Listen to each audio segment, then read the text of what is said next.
कळवण तालुक्यात एक धक्कादायक प्रकार समोर आला आहे। प्रधानमंत्री किसान सन्मान निधी योजनेअंतर्गत 181 बोगस लाभार्थ्यांची नावं आढळून आली आहे।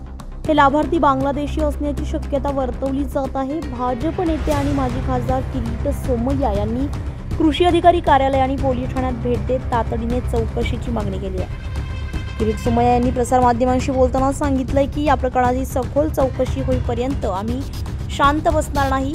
बांगलादेशी घुसखोरीचा आणि सरकारी योजनांचा गैरवापर रोखणं अत्यावश्यक आहे लागलं आणि येण्याचा उद्देश हा आहे हे इथे आता ग्रामस्थांचा जागरूकपणामुळे बाहेर आलं।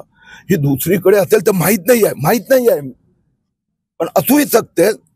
जसं जन्म प्रमाणपत्र घोटाळा बाहेर आला त्यावेळी माझ्याकडे तक्रार तर मालेगावची आली होती, पण आता लक्षात आलं की विधानसभा निवडणुकीचा आचारसंहिता प्रचाराच्या दरम्यान 2 लाख लोकांनी बोगस अर्ज केले, म्हणून इथून एवढा मोठा घोटाळा निघाला।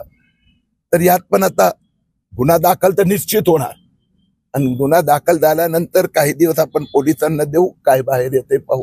अधिकाऱ्यांवर काय करायचं आता यात इन्व्हेस्टिगेशन पोलिसांनी करायचं मान्य केलं आहे। हे तक्रार मादी घेतात किंवा सरकारतर्फे म्हणजे तहसीलदार तो वेगळा मुद्दा आहे। चौकशीत माझ्याकडची जे मला भीती वाटते ती सगळी सांगितलेली आहेत। आता त्यांना बँक अकाउंट चेक करण्यासाठी जर तिथली मदत लागली म्हणून मी त्यांना हेही मान्य केले की रिझर्व्ह बँक केंद्र सरकार सगळ्यांची मदत मिळून देऊ। त्यात कोणी अधिकारी होता की नाही, हे अकाउंट कसे उघडण्यात आले, कुठून उघडण्यात आले, एकाच वेळी उघडले गेले की काय, हे सगळं चौकशीत यांना सायबर एक्सपर्टची पण मदत लागणार, आम्ही देऊ। साहेब, देवळ्याचा बांगलादेशी महिला अवैध राहत होती देवळ्याला, तर त्याच्यात काय कारवाई केली, त्याच्यात का अटक झालेली नाही आरोपीला? आज बांगलादेशची विषयावर आणि जे जन्म प्रमाणपत्र घोटाळा झालाय त्यासाठी 4 वाजता मी नाशिक आयजींना भेटणार आहे। त्यावेळी याची भादरण आपलं गाव असं पत्ता दिला।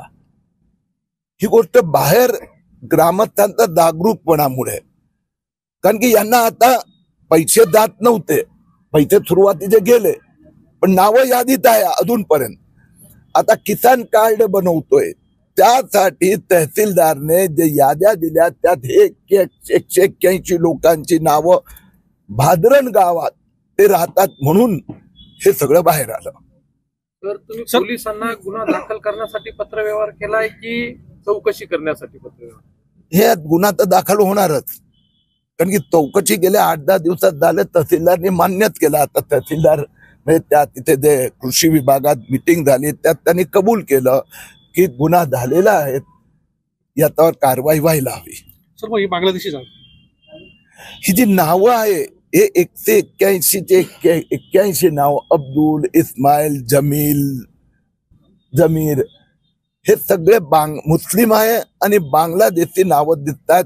आणि जसं मी सांगितलं की काही बँक अकाउंट चेक करायचा प्रयत्न केला तर ते बांगलादेश बॉर्डरचे पश्चिम बंगालचे बँक अकाउंट दिसतात।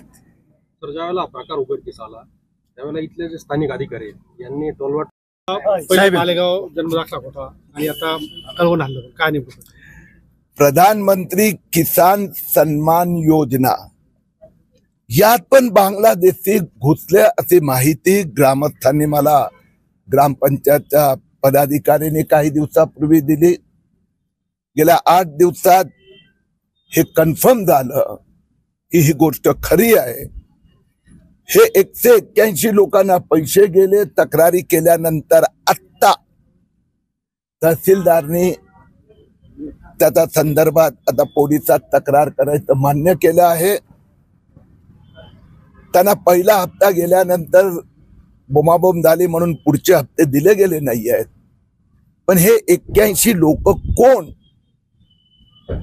कारण की थोडं संशोधन केलं तर याचे जे बँक अकाउंट आहे हे पश्चिम बंगाल आणि तिथल्या बांगलादेशला लागून असलेल्या गावातले आहेत। म्हणजे बांगलादेशी लोक हे आपल्याकडे लाभार्थी म्हणून नावं रजिस्टर्ड करून घेऊन पैसे खातात। या एक योजनेत सापडलं, दुसऱ्या योजनेत काय असेल, म्हणून मी पोलिसांना आग्रह केला आहे। पोलिसांनी गुन्हा दाखल करण्याचं कबूल केलं आहे। ते आता तहसीलदार आणि बाकी अधिकाऱ्यांचे बोलणार.